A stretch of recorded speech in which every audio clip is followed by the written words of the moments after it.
Исәнмесез, эфирда яңалыклар чыгарылышы. Студияда Руслан Харисов. Алга таба кайбер темалар турында. КАМАЗ чоллыга Нифас автобусларын китерү буенча контракт төзегән. Алар нинди булачак һәм шәһәрдәшләргә аларны кайчан көтәргә? 50-нче комплекста яшәүчеләр балалар мәйданчыгы торышыннан канәгать түгел. Моның сәбәбе нидә? Бушлай иде, ә хәзер түләүле булачак. Ни өчен мәйдан янында урнашкан парковкага үзгәрешләр кертелде?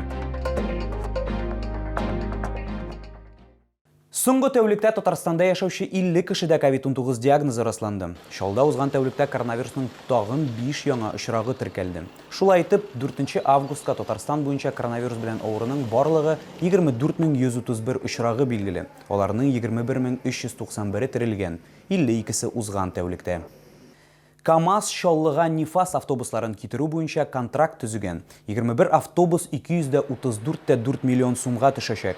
Транспорт җибәрү срогы 2021 елның 30 сентябренә кадәр. Нифас сериясе куркынычсызлыкка һәм пассажирларның уңайлыгына карата заманча таләпләрне исәпкә алып эшләнгән. Автобусның киң туплау мәйданчыгы булган ачык иркен салоны бар, машина йөртүчене чакыру төймәләре белән җайлы тоткалар белән җиһазландырылган. Гомуми пассажирлар сыйдырышлылыгы 111 кеше, утыру урыннары 29. Автобус интенсив пассажирлар агымы маршрутында эшләү өчен каралган һәм тулысынча уңайлы мөхит программасына туры килә. 50-нче комплекста яшәүчеләр балалар мәйданчыгы торышыннан канәгать түгел. Уен элементларына 40 елга якын. Аларны сүтәргә һәм яңартырга вакыт дип дәгъва белдерә чаллылар. Урынга хәбәрчебез чыкты.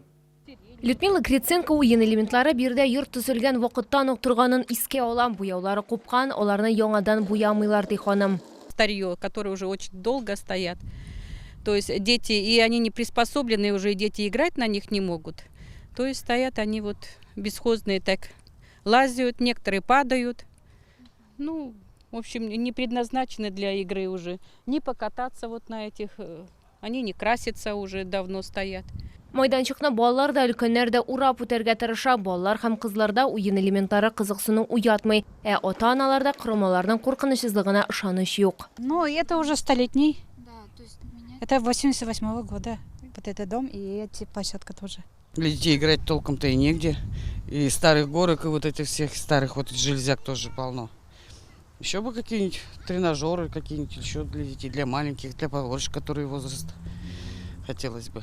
Халык иске балалар майданчыгын сүтүләрен һәм ишек алдын төзекләндерүне сорый. Хезмәт күрсәтүче оешмада 15 йорты ишек алды республика программасына инде киләсе елда ук эләгергә мөмкин дип аңлаттылар.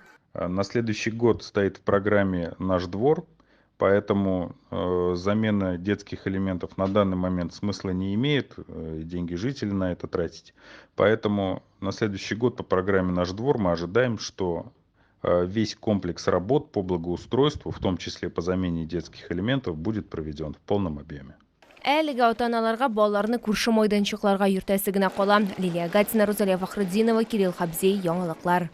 Бушлай иде, ә хәзер түләүле булачак. Мәйдан янында Раскольников урамындагы парковкада шлагбаум урнаштырганнар һәм сакчылар да куйганнар. Чаллыларның фикерләре төрле. Урынга безнең төшерү төркеме чыкты. 12-21 йорты каршында 450 машина урынына исәпләнгән стоянка июль айында барлыкка килде. Шәһәр халкы аны түземсезлек белән көтте. Янәшәдә генә Табиев яр буе һәм майдан урнашкан. Бирдә һәр вакыт халык күп, ә машина кую урыннары җитми. Тик стоянка барлыкка килү белән башка проблема килеп чыкты. Ул яшьләрне җәлеп итү урынына һәм тавышлы урынга әйләнде дип сөйли якын тирә йортларда яшәүчеләр. Все должны друг к другу относиться с уважением и соблюдать закон и порядок.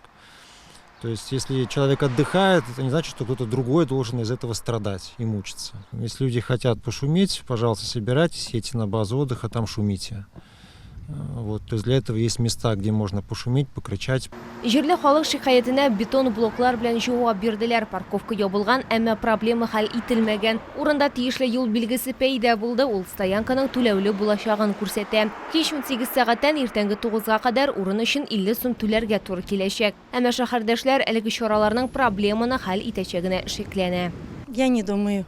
50 рублей не спасет, наверное, я так не думаю. А как вы думаете, какую сумму нужно поставить, чтобы наконец-то эта проблема, вот, возможно, чтобы решилась? 500. Охранников можно ставить. Вот, ну, Это вот как Росгвардии, что ли, как называется. 50 рублей не могут напугать молодежь. Нет. Ну, 50 рублей так-то не, вроде бы небольшая сумма, ну, для молодежи. А для пожилых, наверное, это все-таки чувствительно.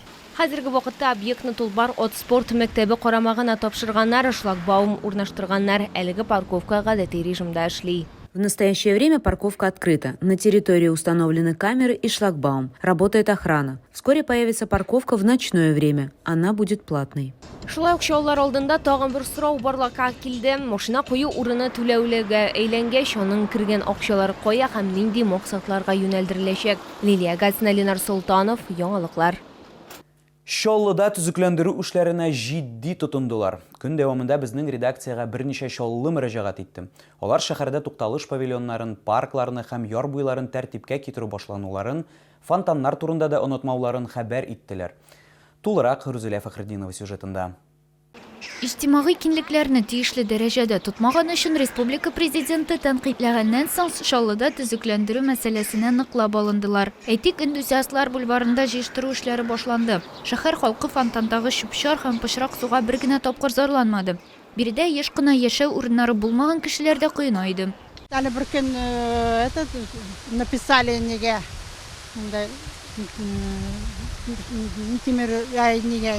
Минихановка, что у нас вообще стало плохо, вандализм, туда-сюда.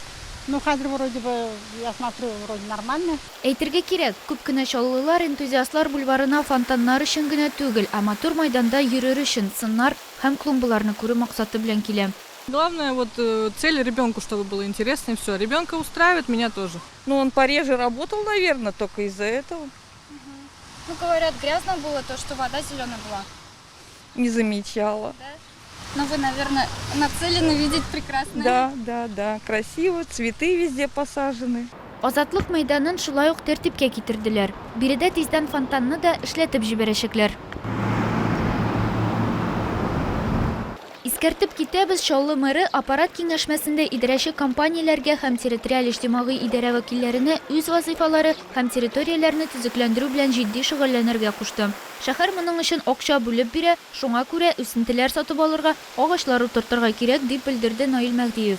Я думаю, что на дальнейшее благоустройство и город, и управляющие компании, и территориальные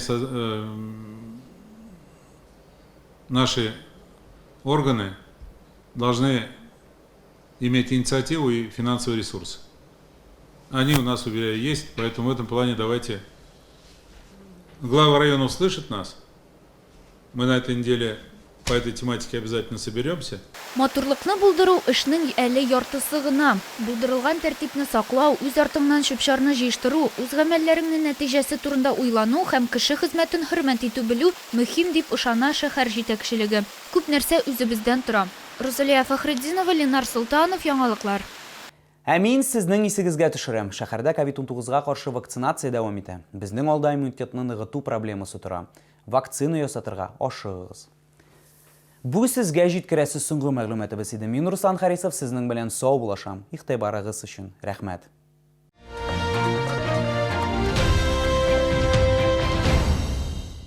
Внимание! Новый магазин «Светофор» на БСИ уже открылся. При покупке на сумму от 1500 рублей упаковка кваса 1,5 литра «Волжанка» либо термостойкая скатерть за 1 рубль. БСИ, улица Старосармановская, 3.